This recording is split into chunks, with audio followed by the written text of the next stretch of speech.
Number 10. Social distance stabbing. In 2020 in New York City, a woman has been charged with attempted murder after she stabbed her roommate in an altercation that involved excessive drinking and a bit of social distancing. Daria stabbed her roommate Tatiana when the two women were quarantined in their Upper East Side apartment. Tatiana told the New York Daily News that her roommate had a long history of ugly drinking and tried to warn her to limit her drinking during the pandemic lockdown. Tatiana told her roommate that she was no longer allowed to drink in the house or go to the liquor store. Despite the warnings, Daria continued drinking. She began in the morning and would pretend to drink coffee or tea when she was really guzzling booze. Daria would get so drunk that she would threaten to kill Tatiana. At one point, Tatiana hid all the knives in the kitchen out of fear. Things spiraled out of control when Tatiana put one of her roommate's glasses of whiskey in the sink. Daria went completely insane, grabbing a giant meat knife and began to stab her roommate. Luckily, Tatiana survived the incident, even though she literally saw her intestines spilling out of her stomach. Daria stabbed Tatiana in her abdomen, shoulder, hip, armpit, hands, and even her face. Tatiana required a blood transfusion and 2 surgeries just to survive the incident, and Daria is now being held on Rikers Island. Number 9. Attacked with a medieval hatchet. Speaking of insane roommate attacks, in 2020 a Las Vegas vagrant recently attacked his roommate with what was described as a medieval hatchet after being asked to leave the house. Tally Jackson was arrested on charges that included attempted murder with a deadly weapon after his roommate was left bleeding from the head, and this is according to the official arrest report. The two men had apparently been living together under some pretty fragile circumstances. The victim had actually allowed the attacker to stay at his apartment out of the kindness of his heart, because the guy was homeless. But after Tally Jackson was caught doing drugs in the house, the victim wanted him out. But Jackson said that he wasn't gonna leave no matter what anyone said. And that was when he picked up the hatchet and smacked his roommate in the face with it 3 times. Somehow the victim made it to a nearby gas station with blood gushing out of his head. He was rushed to the hospital where doctors discovered a gash about 7 inches long near his temple. The victim's skull was cracked open, and if the weapon had cut 1 centimeter deeper, he would have died. Number 8. Serial grifter. Heidi and her roommate Valentina got an outstanding deal to purchase an 860 square foot apartment in the West Village of Manhattan for $450,000. Even though the women got a good deal, the pair could not afford their New York mortgage, so they thought it would be a good idea to Airbnb one of the bedrooms. Valentina left the country for an extended period in December of 2018, and her room was given over to someone named Catherine and her 10-year-old child. They stayed in the room for a few nights, and then Heidi decided to offer Catherine the room for rent in the long term. But as it turned out, that wasn't a good idea. In 2019, after Heidi decided that Catherine was actually not fitting in well in the apartment, she asked her to leave by the first of the month, and Catherine refused. And this was when all hell broke loose. Not only did Catherine refuse to leave, but she then decided not to pay rent and to commandeer most of the apartment for herself. She would hijack the bathroom every morning and take full control of the living room.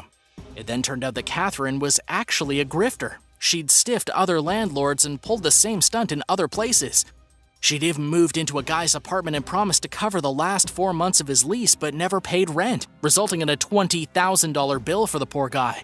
And she also refused to leave his apartment. By the time Heidi actually got Catherine out of the apartment 2 years later in 2020, she had $40,000 in legal fees, and the interest on the apartment had ballooned to over $800,000.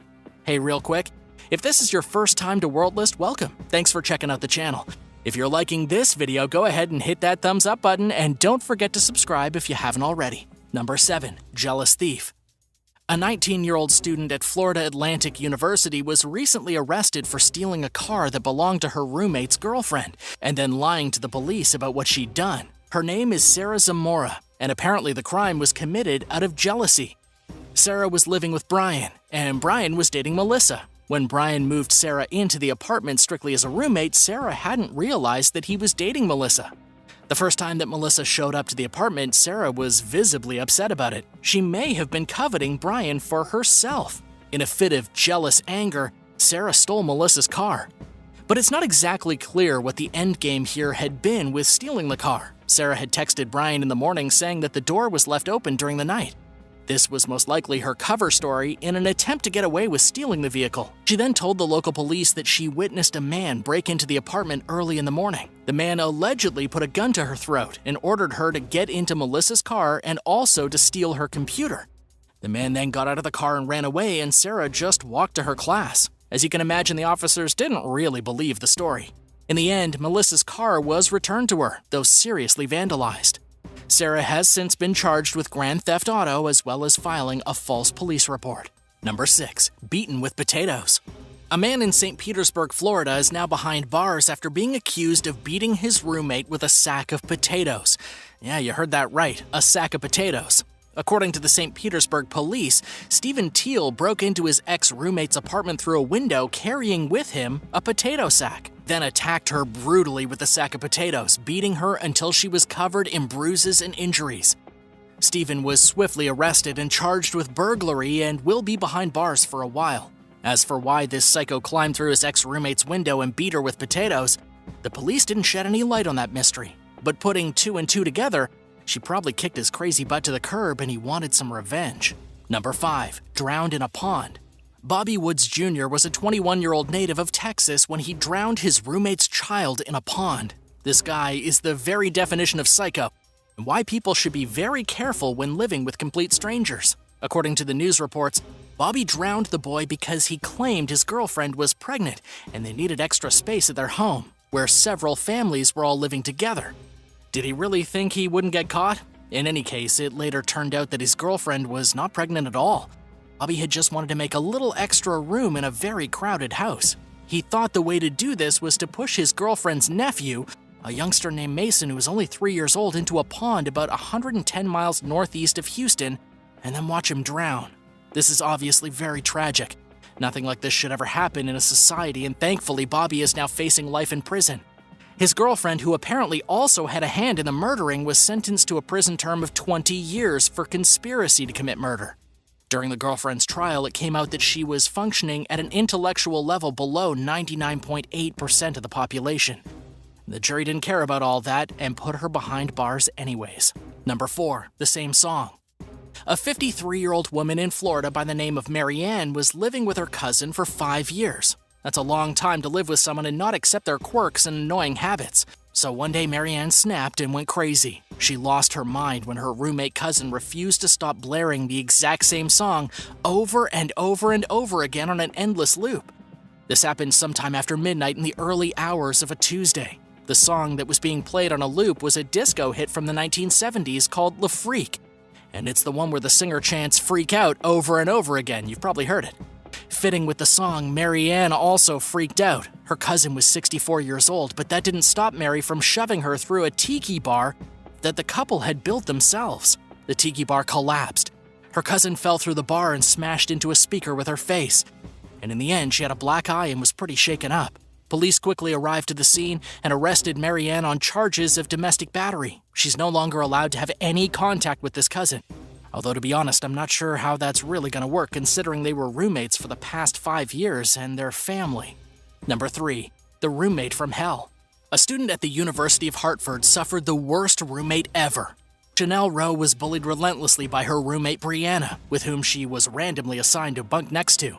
Shortly after moving in, Chanel began to get sick. She had throat pain, she had to see a doctor, and she began noticing that her belongings were being moved to different spots, and she felt generally unwanted by her roommate. Another student then approached Chanel and told her that Brianna was posting some very disturbing things on social media.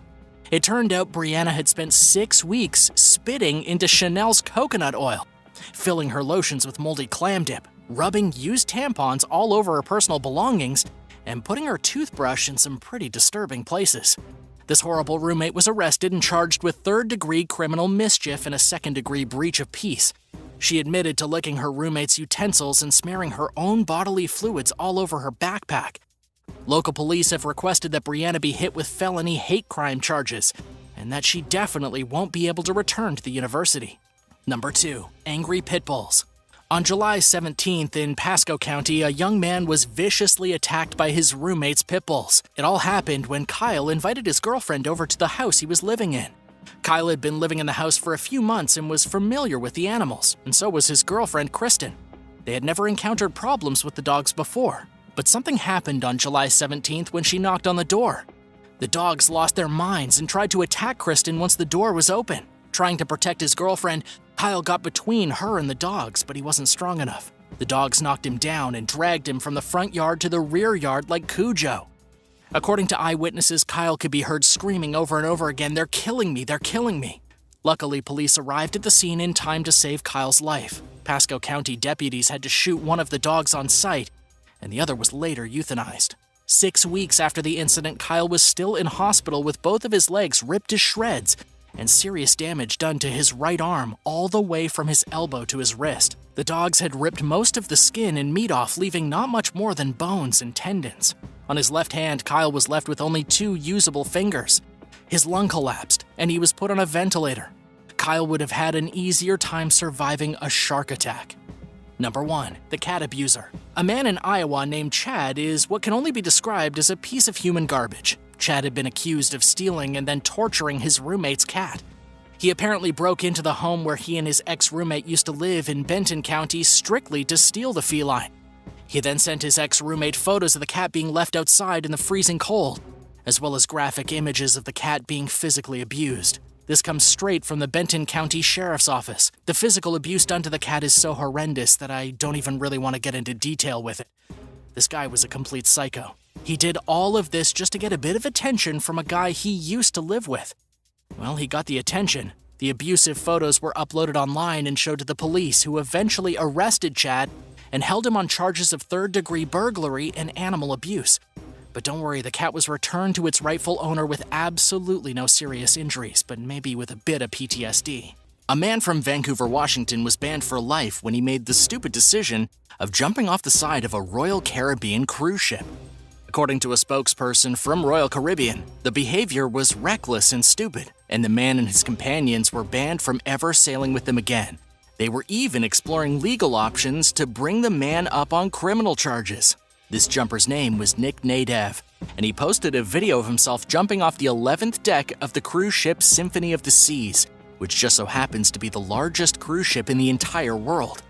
The vessel was docked in Nassau, where the event took place. Even though Nick got lots of attention from the incident online, it's doubtful the legal repercussions will make it worthwhile. Nick told his Instagram followers that at the time of the jump, he was drunk, but not only drunk, still drunk from the night before. When he woke up, he got the crazy idea to jump overboard. He also didn't walk away from the ship unscathed. According to Nick, he could hardly walk for 3 days after smashing into the water from 11 stories up. It was almost like landing on concrete. Nick had to be plucked out of the water by a smaller boat that happened to be in the area and then brought to shore. Security officials from the cruise ship then kicked him and his companions off and left them stranded in Nassau. Nick and his friends had to find their own way home from the Bahamas. Number 9. Running from the law. Running from the law isn't easy. When David Libby got into some trouble with the police in Lee County, Florida, he tried to escape capture by jumping off the Orange River Bridge. This happened on a Monday night at around 9 p.m., forcing the deputies that had been chasing David to pull an overnight search. It all started when investigators noticed David's license plate. Law enforcement pinged his license plate as stolen. David had taken a trailer from near the Sun and Fun RV park and was trying to get away with it. When the deputies attempted to pull him over, he didn't stop. Instead, David tried to outrun the police with the stolen trailer. He was eventually pulled over on the Orange River Bridge. He allowed his vehicle to slow down, and then before police could get him, according to the Lee County deputies, David crawled out of the passenger side of his vehicle and jumped off the bridge. After the incident, David is facing a whole heap of charges, including battery, because his trailer hit a deputy during the traffic stop, fleeing the police, and resisting officers. He didn't make it that far after jumping off the bridge and was discovered hiding in the mangroves. Number 8. Rescue gone wrong. A man from Vermont learned the hard way that not all rescues can be successful. Rescue workers had to pull this brave man out of a fast-moving brook after he got caught in the raging waters. State police responded to the call at about 2 o'clock in the afternoon. Derek Taylor jumped into the water in a bold attempt to rescue his dog after it had accidentally fallen in and was being swept downstream by the intense currents. But Derek wasn't able to save his beloved dog. Instead, he only got himself swept over 50 feet downstream, where he eventually hit a rock and got stranded. Derek was clinging to the rock for at least 3 hours while the rescue operation unfolded. Amazingly, fire and technical rescue crews, along with state troopers, managed to get Derek out of the raging brook to safety. Derek was then treated at the University of Vermont Medical Center for extreme hypothermia. This guy nearly froze to death trying to rescue his dog, but can you really blame him? I think it's safe to say that just about anyone would do the same to try and rescue their canine friend. And regretfully, there's been no sighting of the dog at all. The poor thing was likely swept all the way down the brook and has probably been carried out into the ocean by now. Number 7. Cliff jumping mayhem. In North Vancouver, British Columbia, a man has been pronounced dead after what authorities believe was a cliff jumping adventure gone wrong. The accident happened in Lynn Canyon, a popular spot for tourists and locals to jump from the slippery cliffs into the bubbling waters below. Unfortunately, cliff jumping is a pretty dangerous and reckless thing to do. Firefighters responded to an emergency call at around 5 o'clock Sunday, with the body being discovered soon after near the Twin Falls Bridge. A spokesman for the RCMP told CBC News that the male victim had been seen jumping into the canyon. They went on to warn the public that they should be paying attention to the signs and fences, as they're in place so this kind of thing doesn't happen. But despite the warnings, deaths happen at Lynn Canyon all the time. Almost everyone ignores the caution signs, and many people jump off the cliffs into the gorge pools below. In fact, between 1985 and 2016, there have been at least 32 deaths inside Lynn Canyon, many of them attributed to canyon jumpers. If you're looking to jump into the water, maybe think about doing it in a place where you won't bash your head into an unseen rock and then be swept off down the raging river. So have you ever tried to jump into the water from really high up? Where were you? I was probably in a pool. Let me know your thoughts in the comments below, and if you're liking this video, please be sure to hit that subscribe button. Number 6. Bungee jumping disaster. A young woman never expected to be diving into a shallow river when she signed up to go bungee jumping. Bungee jumping doesn't normally involve hitting the ground. However, after the woman leapt from the bridge, a malfunction with her rope caused her to literally dive from the bridge straight into the riverbed. The bungee cord never even tightened. It was simply way too long, forcing the woman to free fall. She crashed headfirst into the murky water. This happened in central Bolivia, with a video of the incident being uploaded by a family on vacation who witnessed the horrifying accident. According to the family, bungee jumping is not a very common thing to see in the area, and now we know why. To make matters worse, the woman was in seriously bad condition after smashing into the riverbed below, and help couldn't make it right away. Someone had to rush to the nearest town just to send for an ambulance. The woman couldn't move, she could hardly speak, and she could barely open her eyes. She was in total agony. But in the end, I'm happy to say the woman did make a full recovery from the botched bungee jumping experience, only after being transferred to a private clinic and recovering from her wounds. And yes, the company responsible for her accident paid the medical bills. Number 5. Swimming with sharks. In San Diego County, a man hanging out on a boat with some friends made a pretty poor decision when he jumped into the water with a shark. The guy thought he saw a basking shark swimming near the boat. Basking sharks are often considered pretty harmless. They don't usually attack people, and they're pretty great swimming partners, so the idea itself wasn't really horrible. What turned out to be horrible was that the guy jumped into the water with something that definitely wasn't a basking shark. Instead of a friendly plankton-eating basking shark with small, harmless hooked teeth, this guy jumped in with a great white shark. The man's friends screamed at him to get back in the boat. They were yelling at him, "That's not a basking shark," and they watched helplessly as the great white thrashed around in the water just inches from their friend.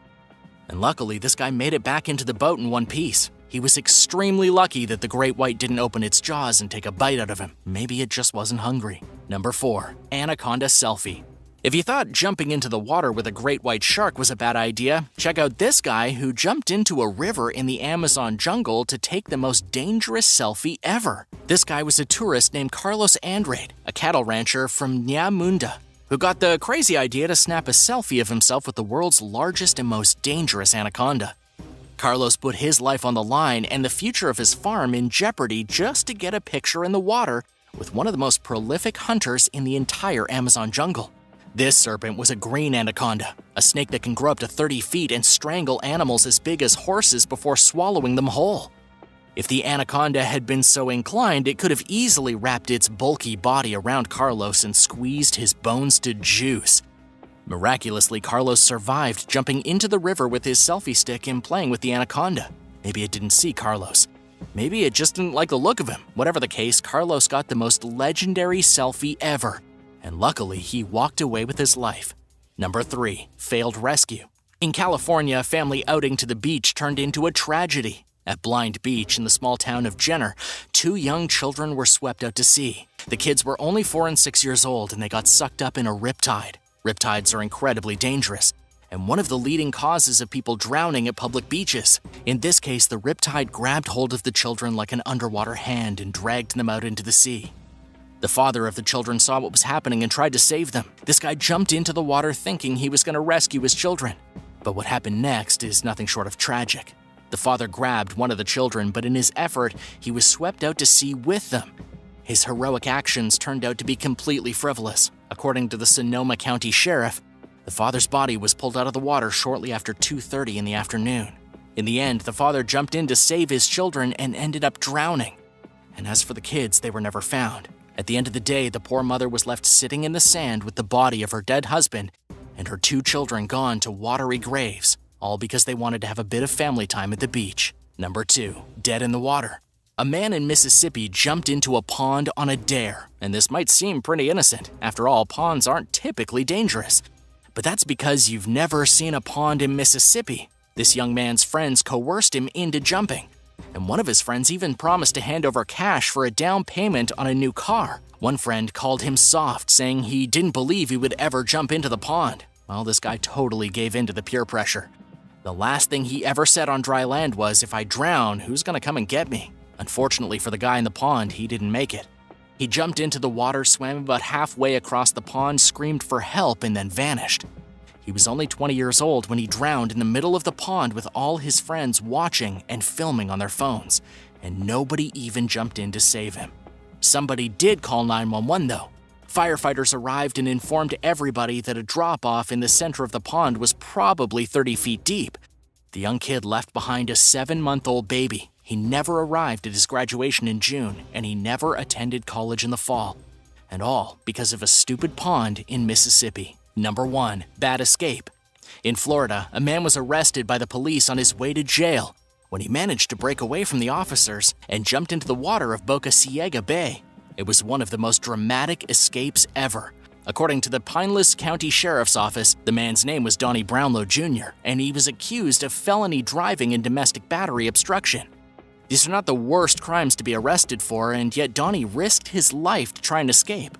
And you should know the escape didn't go at all according to Donnie's plan, but you're probably wondering how Donnie escaped in the first place. He was in handcuffs and being walked to the transportation vehicle which would transport him to jail. During the walk, Donnie made a break for it.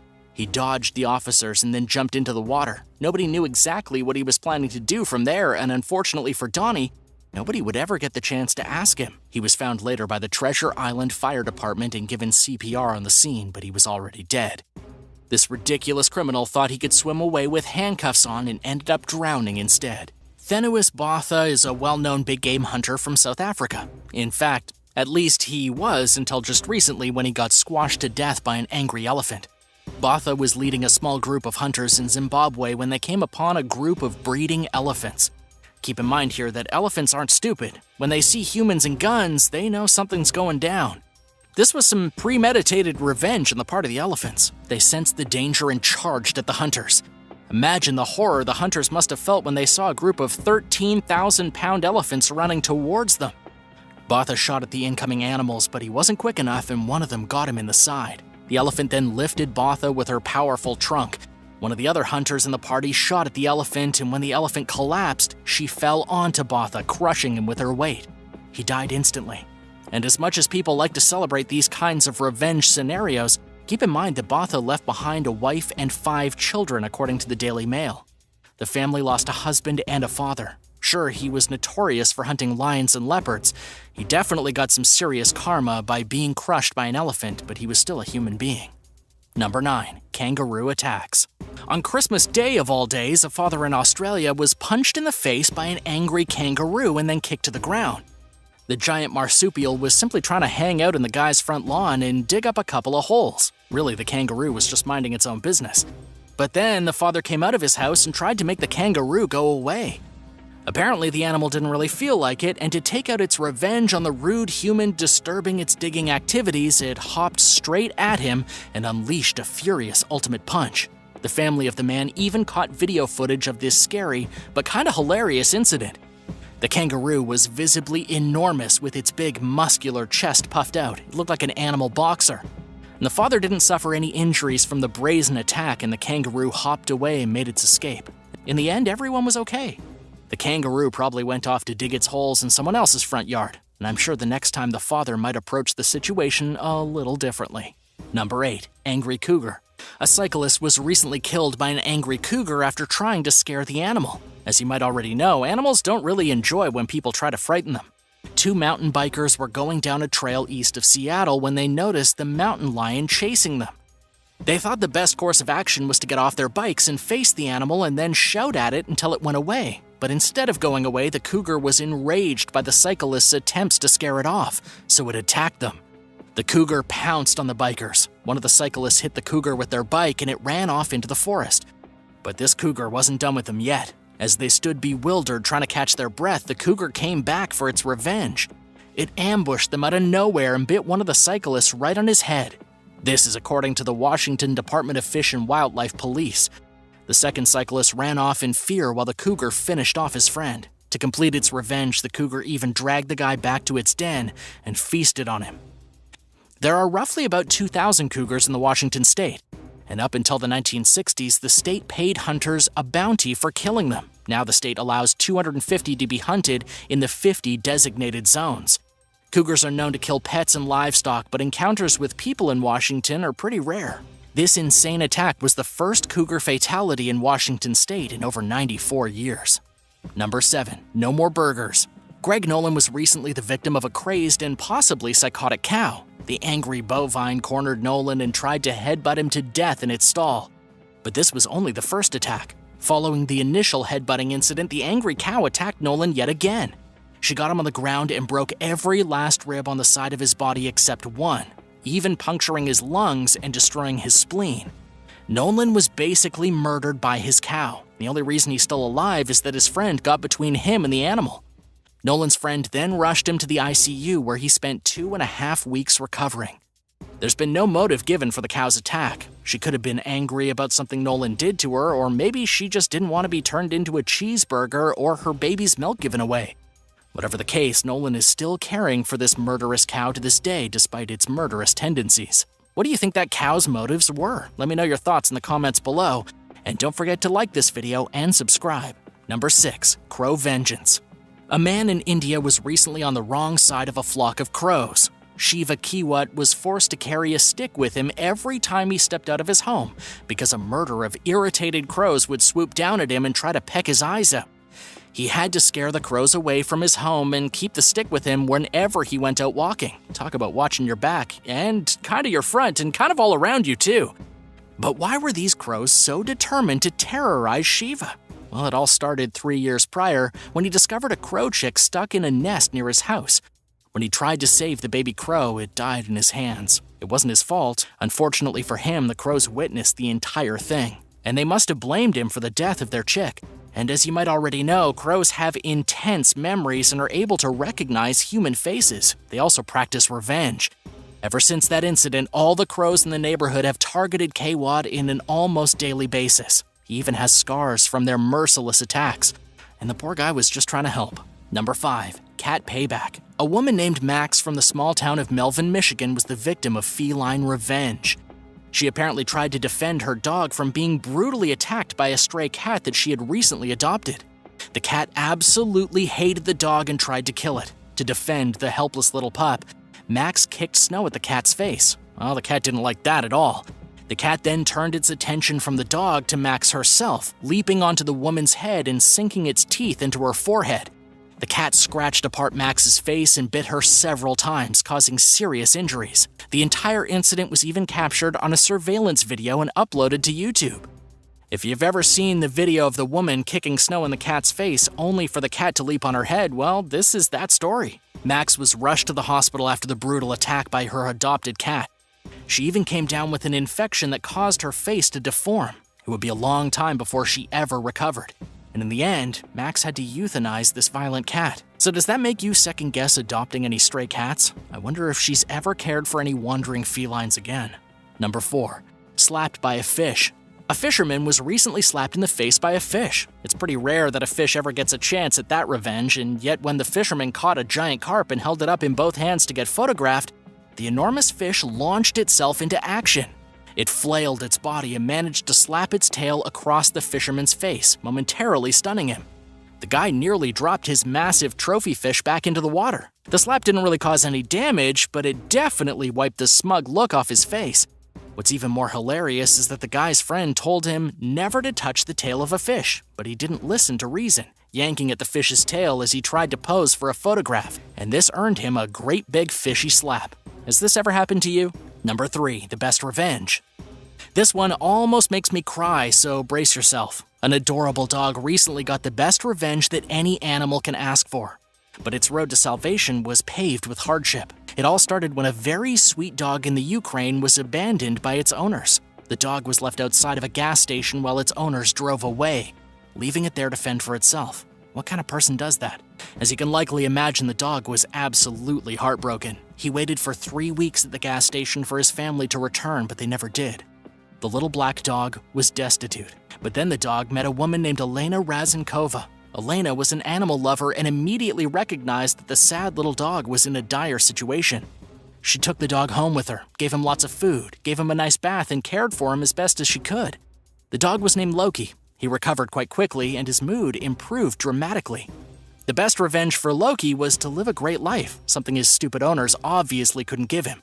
And last we heard, Loki was doing well and waiting to be adopted by a loving forever home. Number 2, leopard retribution. In more brutal news, a leopard recently got retribution by killing a man who took part in killing the cat's mate. It all happened in India, when a crew of gang members were brewing illegal alcohol in the forest.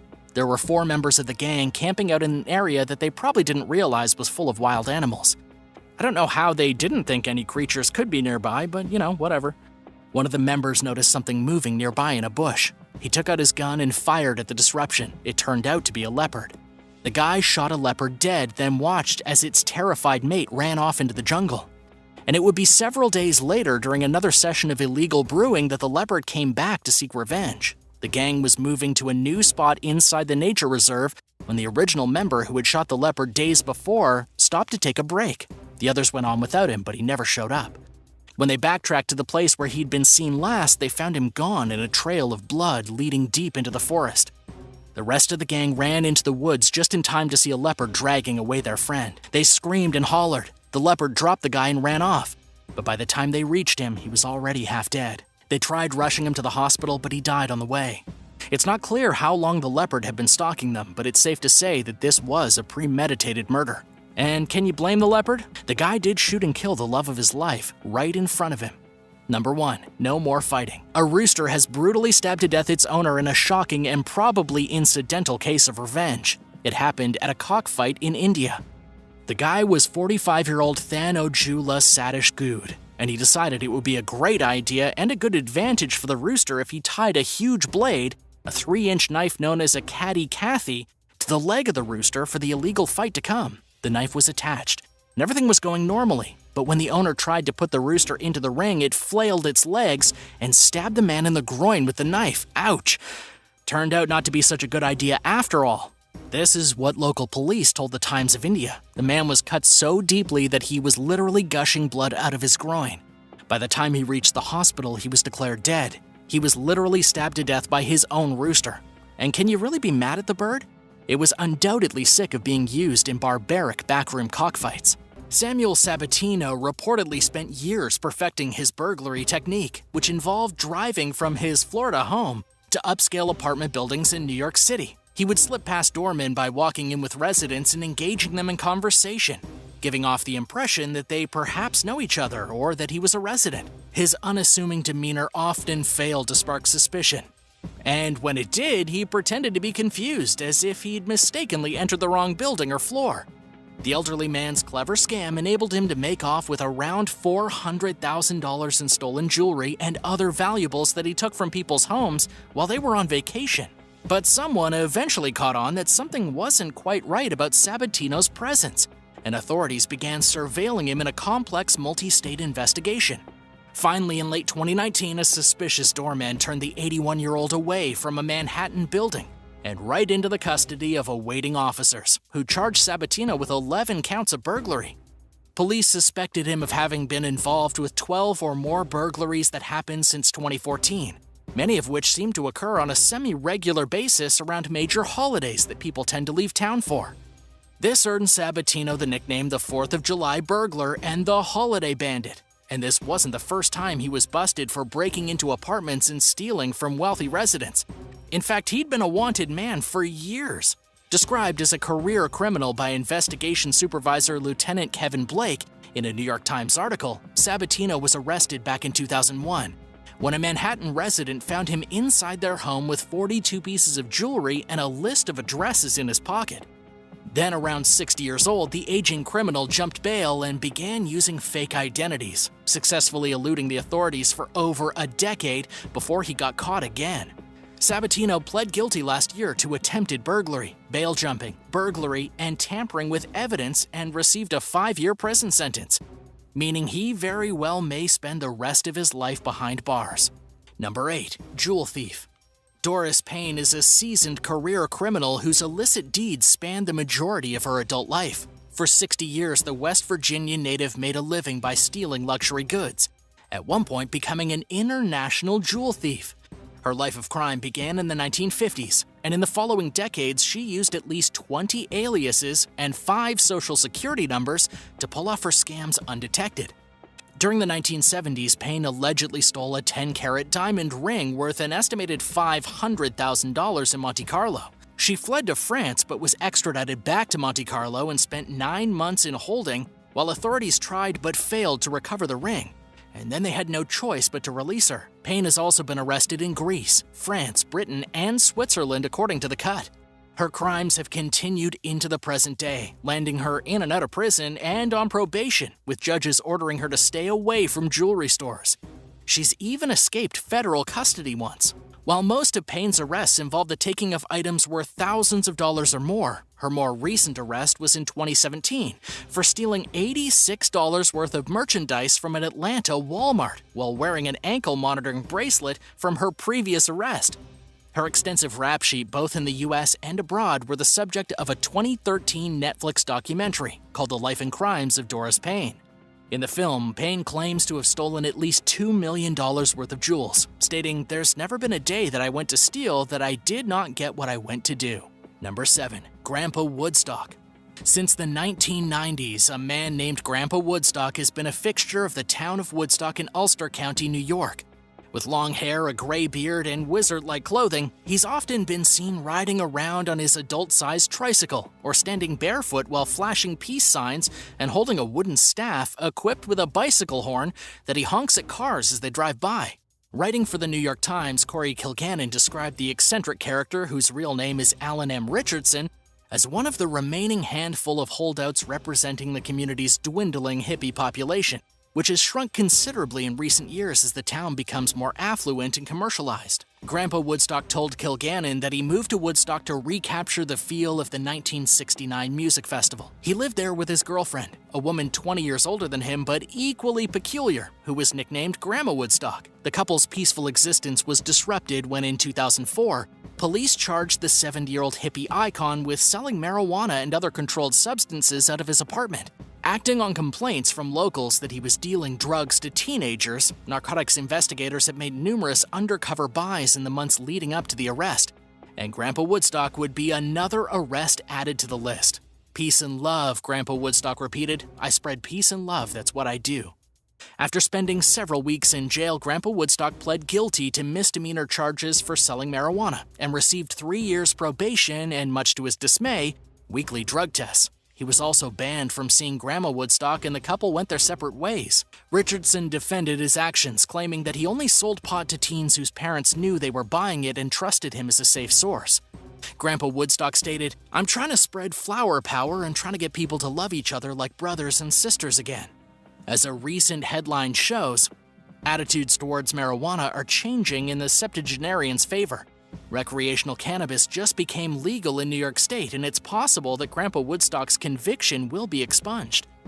So what do you think of this older hippie? Should police and New York residents allow him to keep spreading the peace and love? Let me know in the comments below. And don't forget to like this video and subscribe if you haven't already. Number 6. A multi-generational case. Officers' suspicions were heightened when the driver of a green minivan initially failed to pull over for a simple traffic stop in London, Kentucky in August of 2019. Police followed the vehicle until it pulled into the driveway of a residence, where it was discovered that the two female occupants had outstanding bench warrants. A struggle ensued when the passenger refused to exit the vehicle, and things took an even more bizarre turn when the other suspect informed officers that there was a baby in the van.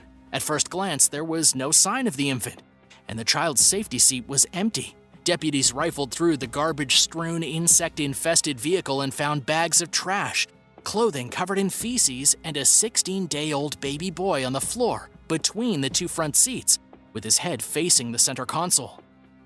There were ants crawling on the infant who had a soiled diaper and labored breathing, according to a Facebook post by the Laurel County Sheriff's Office. The post also noted that the van had no air conditioning. Paramedics rushed the ailing child to the emergency room where the baby received treatment for dehydration. Police arrested the baby's mother, 32-year-old Rebecca Jean Foltz, and 69-year-old grandmother Charlotte Simpson on a slew of charges, including first-degree criminal child abuse. In a jailhouse interview with WKYT, Foltz claimed that officers exaggerated her son's condition, stating that he had just a few heat bumps on him and argued that she's a good mom. But she declined to explain why the baby was not in his car seat. It's unknown why the mother and grandmother had previous bench warrants, but if they could neglect a child in this way, it's easy to believe they already had records. Number 5. Fed-up grandma gets physical. One day in mid-2019, when her grandchildren began arguing at her home, 70-year-old Deltona, Florida resident Laura Falls told them that they were making her life miserable and refused to take them to Bible class. The Daytona Beach News-Journal reported. One of the kids began crying, causing an argument to erupt between Falls and the child's mother, 38-year-old Dawn Rigsby. The exchange became heated, and Falls allegedly slapped her daughter, prompting Rigsby to leave the house and call the Wallachia County Sheriff's Office. Rigsby claimed that her mother had slapped her with an open palm, according to the police report. Deputies called Falls to discuss the matter, and when she told them she was at church, they headed straight over to get her version of the story. Falls alleged that she slapped Rigsby because the woman got into her face and started yelling, which might seem like an understandable response, even if we all know that hitting someone is not the correct way to handle a disagreement. But the law apparently took no mercy on the elderly woman, who was handcuffed, put into the back of a police car, and held overnight without bail. Rigsby later regretted tattling on her mother to the cops, telling the News-Journal, "It was a silly argument that got out of hand. I shouldn't have called." She told the police that she did not wish to pursue charges, and the state's attorney's office dropped the case. Number 4. Elderly murderer. When 86-year-old Thomas HATCHET of Manchester, New Jersey had a rent dispute with his 71-year-old landlord Igal Haddad in 2019, he resolved the issue by fatally shooting the man. Police responded to the Leisure Village West retirement community, where they found the victim lying face down in the street, bleeding from bullet wounds to the back of the head, and noticed a bullet hole in the front door of a nearby residence. A SWAT team was dispatched to the scene and entered the home to find it empty. Authorities connected the house to HATCHET and learned that he had another address, so they went there and apprehended the elderly suspect. According to court documents, HATCHET admitted to planning the murder and waiting outside Haddad's residence in anticipation of carrying out the sinister crime, which Ocean County prosecutor Bradley Dale Billheimer described as a brutal and senseless act, according to NJ.com. He rejected a plea deal and instead pled guilty to aggravated manslaughter, earning himself a 10-year prison sentence. Billheimer minced no words in his opinion of the octogenarian sentence, stating HATCHET will most likely spend the balance of his remaining days exactly where he belongs, behind bars. Number 3. Environmental protesters. In 2019, a group of 4 septuagenarians, in other words people in their 70s, got together and concocted a plan to stop timber fallers from cutting down trees at the Rainbow Ridge site in Humboldt County, California. The protesters, Jane Lappiner, David Simpson, Michael Evanson, and Ellen Taylor, were acting on the shared belief that the land is the last, most ecologically significant intact forest in the North Maddle River's headwaters.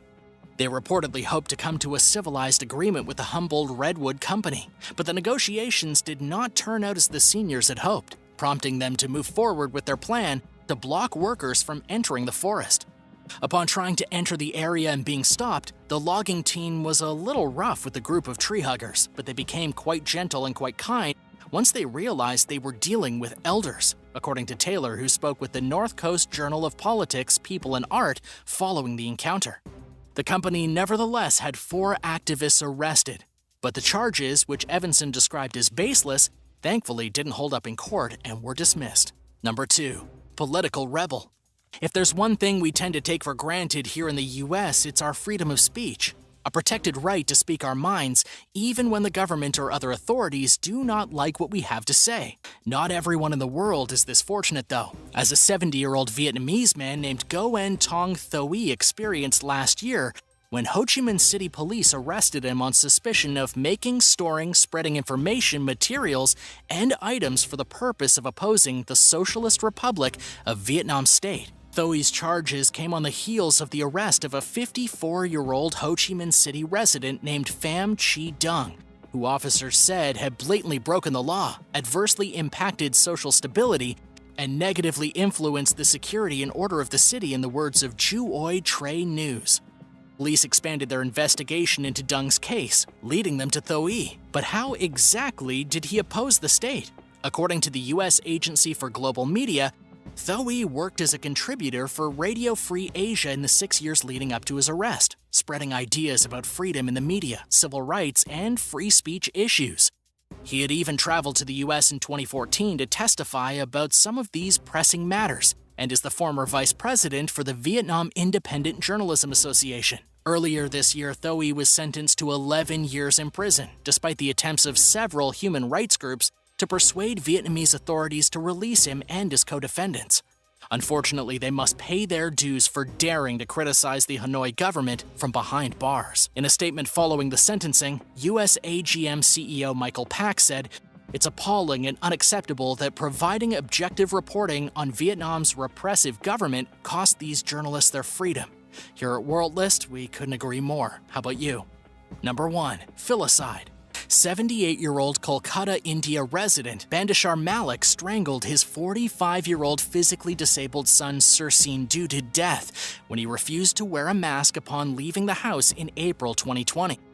An hour and a half later, the suspect went to the Siam Pakur police station and confessed to the crime, stating that he had killed Sir Sindhu with a cloth. Officers rushed to the residence where they found the man's dead body and charged the elder Malik with murder. The pair had a history of not getting along, according to the police reports.